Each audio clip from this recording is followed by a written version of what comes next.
Assalamualaikum warahmatullahi wabarakatuh. Kami dari kelompok 6, perkenalkan, saya Safa dari nomor absen 28. Halo, perkenalkan nama saya Saudania Rahma dari absen 27. Halo teman-teman, perkenalkan nama saya Tristan Pasyaputra Pramono dari nomor absen ke-30. Assalamualaikum warahmatullahi wabarakatuh. Perkenalkan, nama saya Rina Yusni Absari dari nomor absen 24. Halo semua, perkenalkan nama saya Dimas Haji Yudhistira dari nomor absen 9. Halo teman-teman, perkenalkan nama saya Reivan Satria Putra Purnama dari nomor absen 23.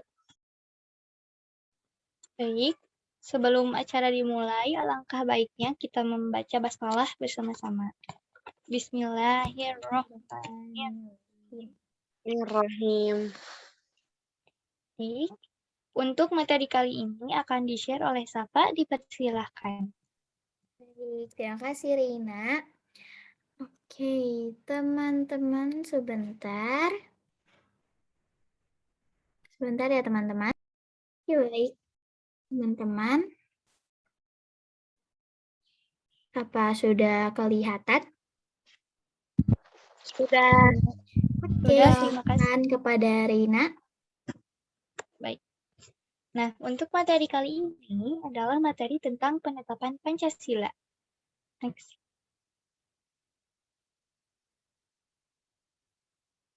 Nah, berikut adalah daftar isi. Yang pertama ada pendahuluan, kedua materi pokok, ketiga penutupan, dan keempat adalah absensi dan bukti foto ketika kerjasama. Next. 1. Pendahuluan.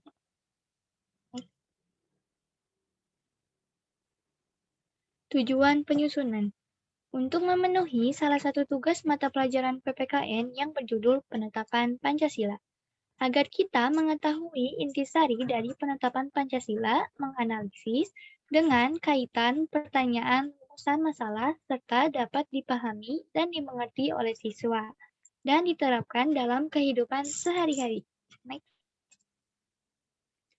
Nah, berikut ini ada pertanyaan rumusan masalah. Yang pertama adalah apa yang dimaksud penetapan Pancasila?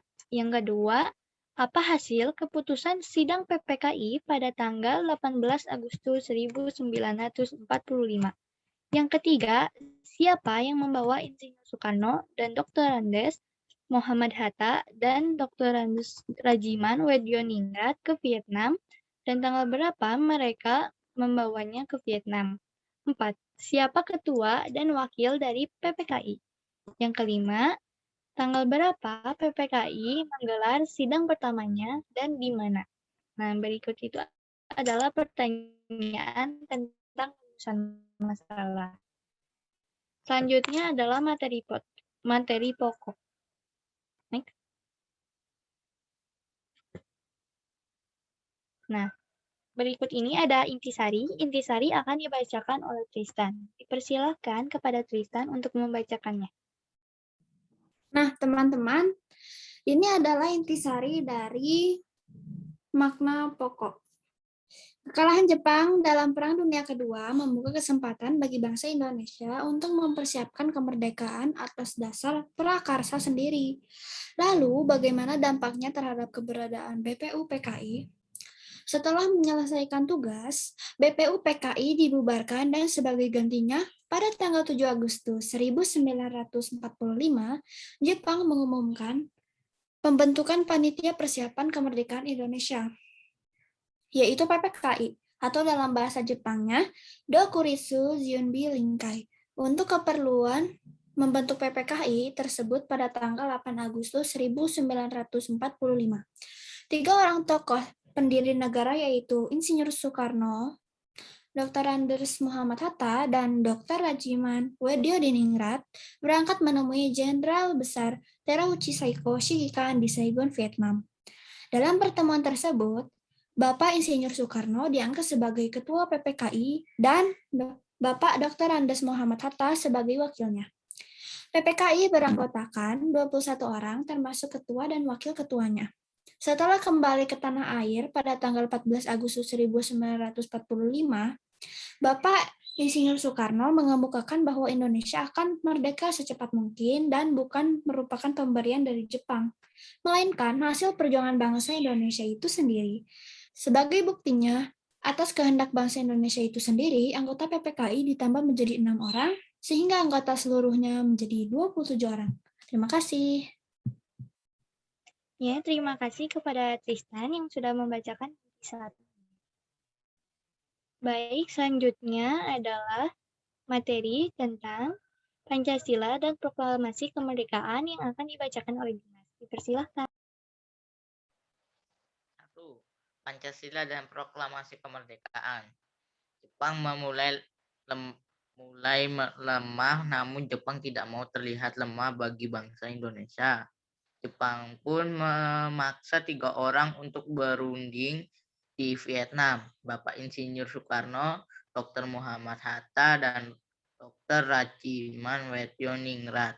Saat diterbangkan ke Saigon, Vietnam, pasukan Amerika sekali lagi menjatuhkan bom di daerah Nagasaki pada tanggal 9 Agustus 1945.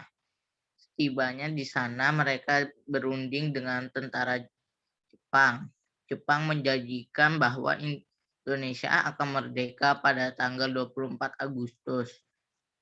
Jepang saat itu juga disepakati untuk membuat panitia yang disebut PPKI.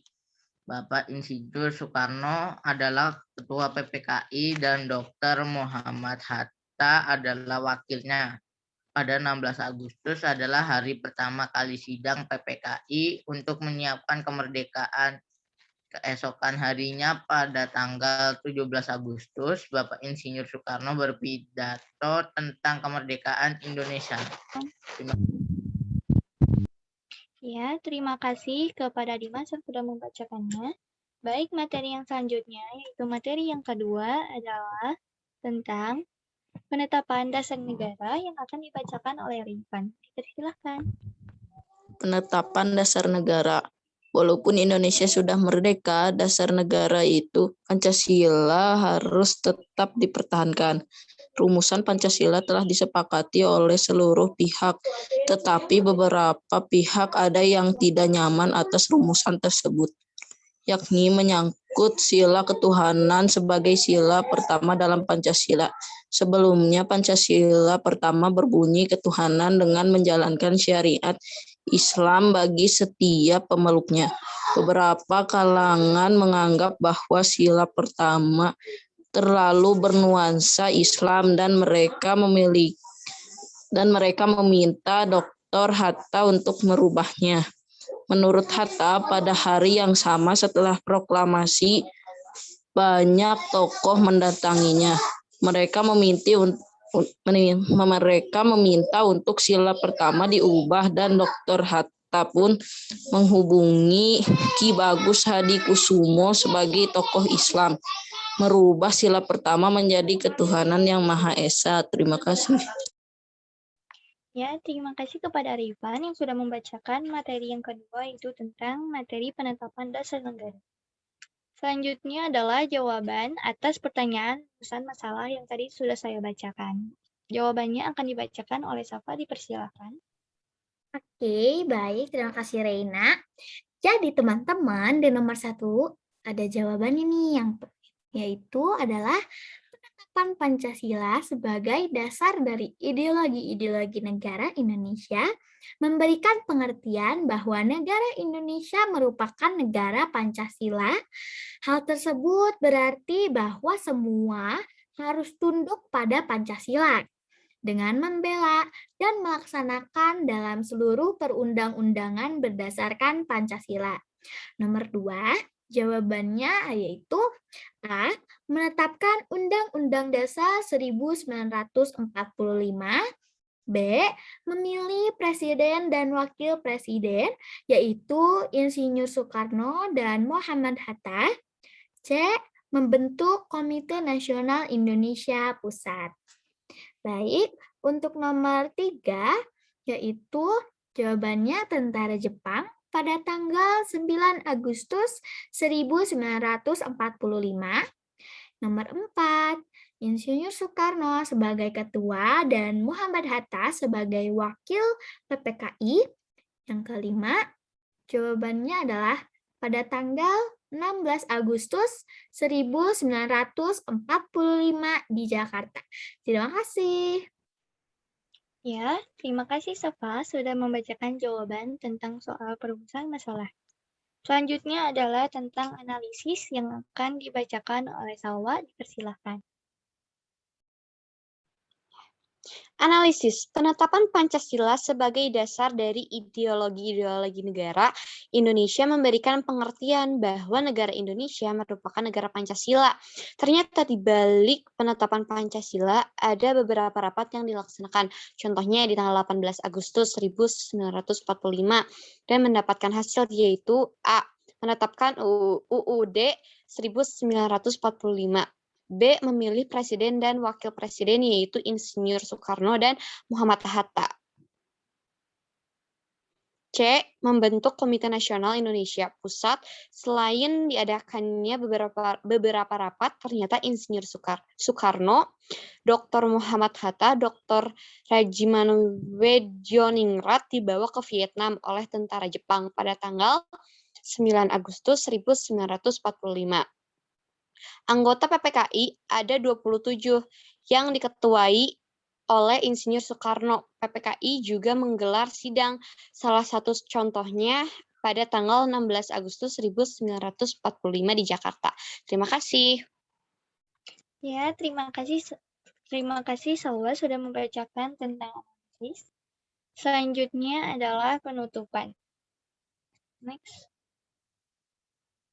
Nah, berikut ini ada saran contoh sikap yang bisa dipakai dalam kehidupan terkait sejarah kelahiran Pancasila.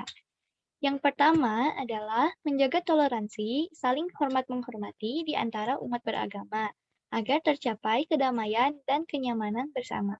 2. Menghargai perbedaan di tengah masyarakat yang terdiri dari banyak suku, agama, ras, dan adat istiadat. Yang ketiga adalah cinta terhadap tanah air demi menjaga persatuan dan kesatuan bangsa. Yang keempat, mengutamakan pengambilan keputusan dengan musyawarah mufakat untuk menyelesaikan setiap permasalahan dalam kehidupan kita. Dan yang terakhir adalah meningkatkan kesadaran sosial dengan mengadakan kegiatan yang membantu sesama, seperti bakti sosial, donor darah, konser amal, dan lain sebagainya. Next. Nah, ini adalah kesimpulan dari materi yang tadi. Kesimpulannya adalah kita harus bersyukur atas apa yang sudah diperjuangkan oleh para pejuang untuk menetapkan Pancasila. Bagaimana cara berterima kasih pada para pejuang? Caranya adalah menaati Pancasila dan menerapkannya dalam kehidupan sehari-hari. Next. Nah, berikut ini adalah tentang bukti foto dan absensi. Ini adalah bukti foto ketika kita sedang bekerja sama sambil video call. Ya, sudah. Next. Sekian dari kami, kelompok 6. Terima kasih. Wassalamualaikum warahmatullahi wabarakatuh. Waalaikumsalam warahmatullahi wabarakatuh. Ya, terima kasih. Jangan lupa like, comment, share, and subscribe. Dadah. Dadah. Dadah. Terima kasih.